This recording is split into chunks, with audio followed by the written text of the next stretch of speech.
Yo, my eyes do not want me to be great today, so I'm just letting you see this hard work I put into this makeup because today I'm going to be reading from this guy.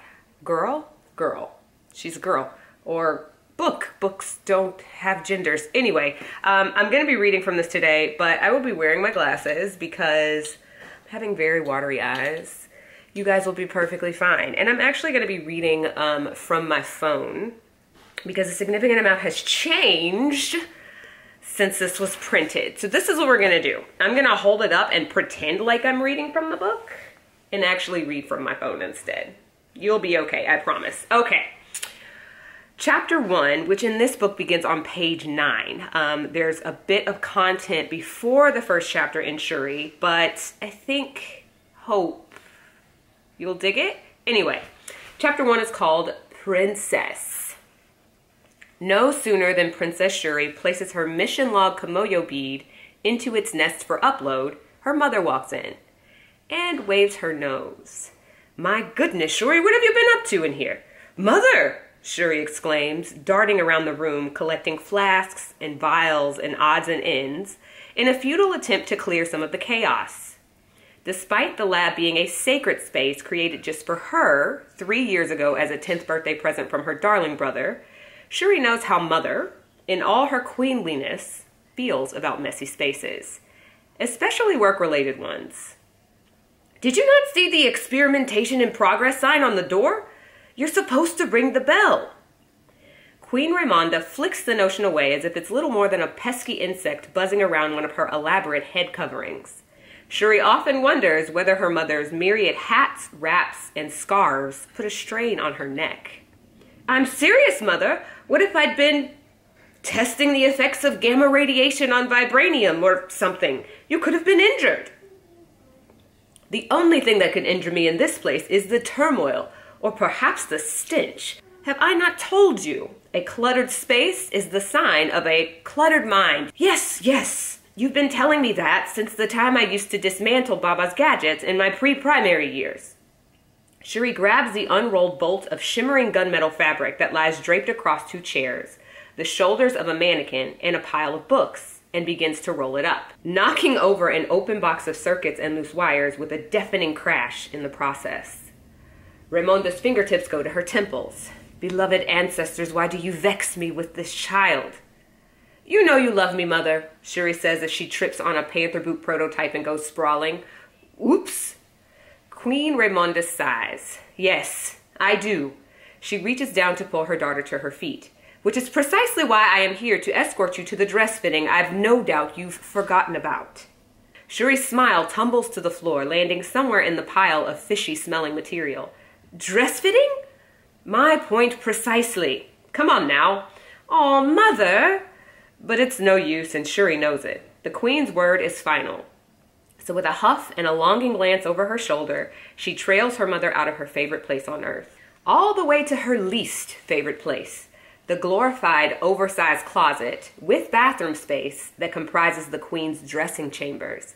Queen Raimonda was right in assuming that Shuri had forgotten not only about the dress fitting, but the reason for it as well. Now, in addition to being grabbed and prodded and turned and poked like a pincushion, she's just so wiggly, Lawazi, the royal clothier, mutters. Shuri is also being treated to a verbal lashing by the Queen Mother.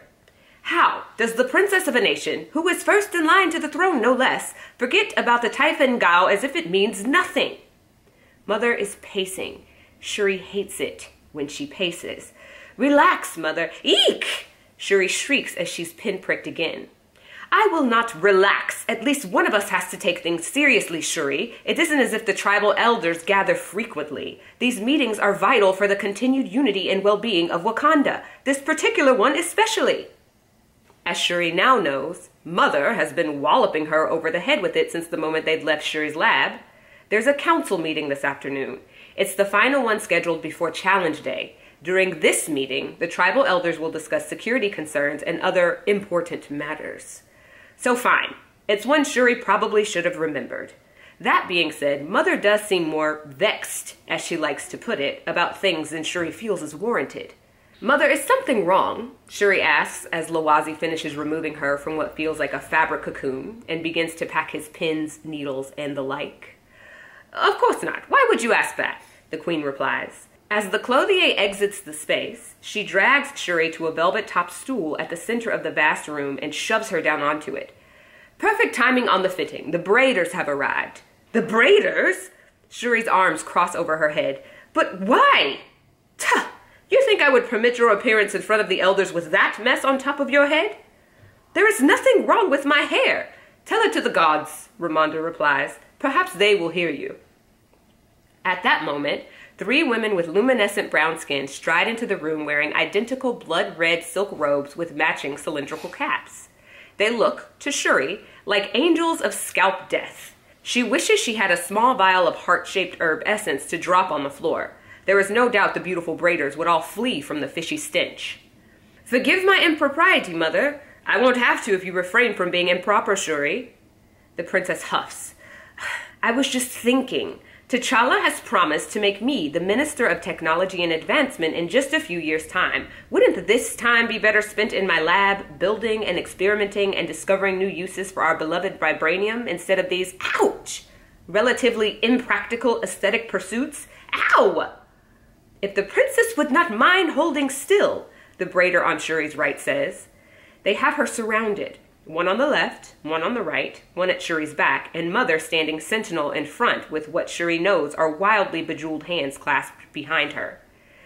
Even as the Minister of Computers and Progress, Technology and Advancement. Oh, to have a mother who takes my passion so seriously, Shuri thinks. Yes, that.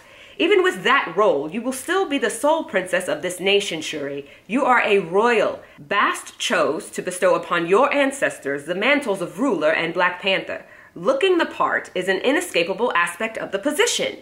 But mother, don't but mother me, Shuri. This hurts. The queen bends at the waist so she and Shuri are eye to eye. The pain is temporary, my dear. She takes Shuri's arms at the wrists and crosses them over her chest to form an X. But Wakanda is forever. As the braiders continue their torture, Shuri's eyes roam the chamber. Above the wall of lighted mirrors in front of her are painted portraits of Wakanda's queens, past and present. Ramonda is there. Shuri remembers bursting into the room where her mother was perched, with perfect posture, on a tufted red velvet chair edged in gold.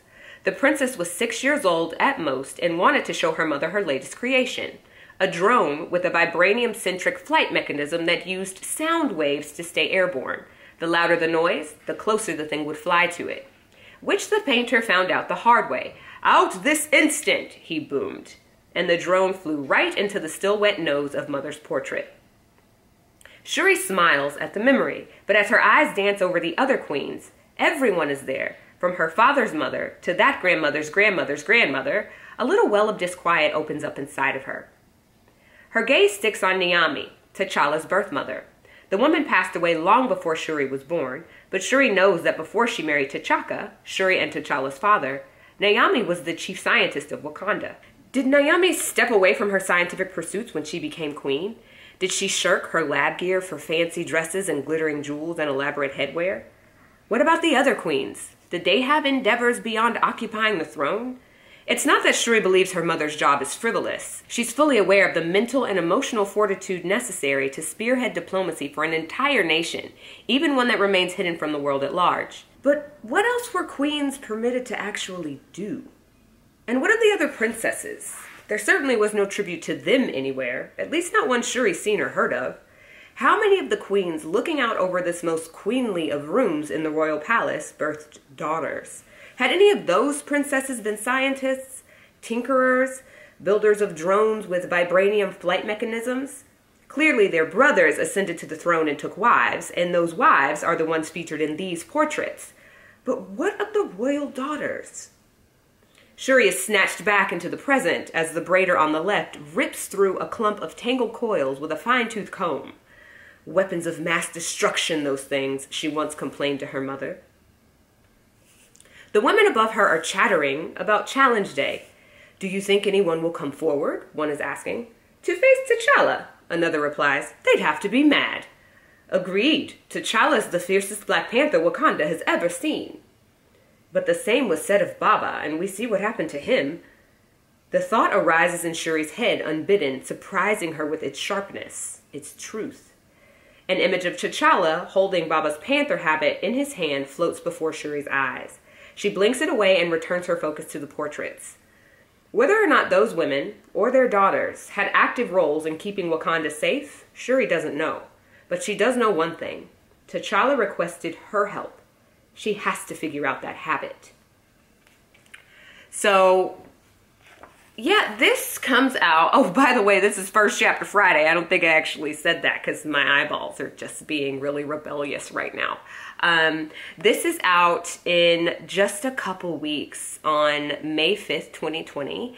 And it means a lot to me.